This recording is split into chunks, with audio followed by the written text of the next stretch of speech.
Angika recording studio, Rupauli, Purnia, Bihar. Music by Vikas Bettiah.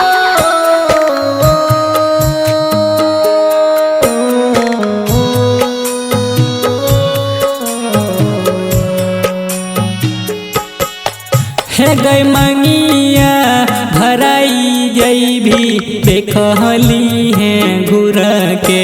हे गई मंगिया भराई जई भी देखली है घुर के। हे गई मरह जइबो पगहलीटा बरह पास कुद के। हे गई मरह जइबो पगहलीटा बरह पास कुद के।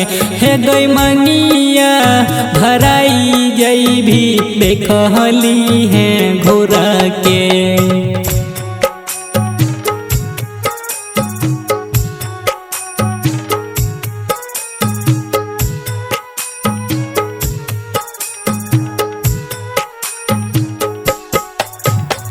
खेलह गेली हमारा से रहो की गुरु रे गे।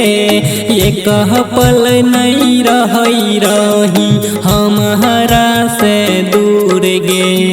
हमारा से दूर गे, हमारा से दूर गे। खेलह गेली हमारा से रहो की गुरु रे गे। ये कह पल नहीं रही हमारा से दूर गे। हे गे दिला के दर्द सह नहीं पैबो हमें खुद के। हे गई दिला के दर्द सह नहीं पैबो हमें खुद के। हे गई मरह जइबो पगहलीटा बरह पास कुद के। हे गई मरह जइबो पगहलीटा बरह पास कुद के। हे गई मंगिया भराई जई भी देखली है घुर के। Angika recording studio, Rupauli, Purnia, Bihar.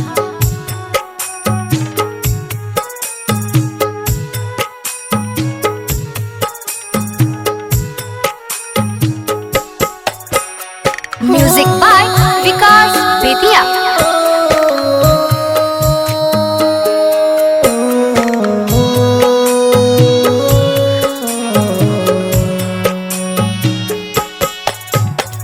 मेहदीरा चाइल माथे पियानम से नूर गे। दिलह के ई पिंजरा से गेली सुगह जे ना उड़ गे। सुगह जे ना उड़ गे पगली हाँ।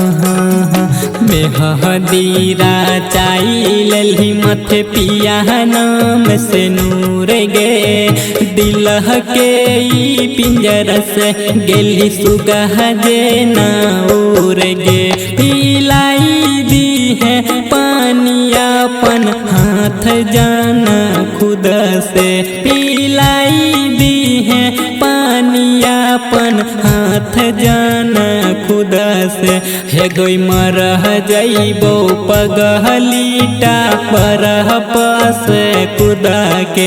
हे गई मरह जइबो पगहलीटा बरह पास कुद के।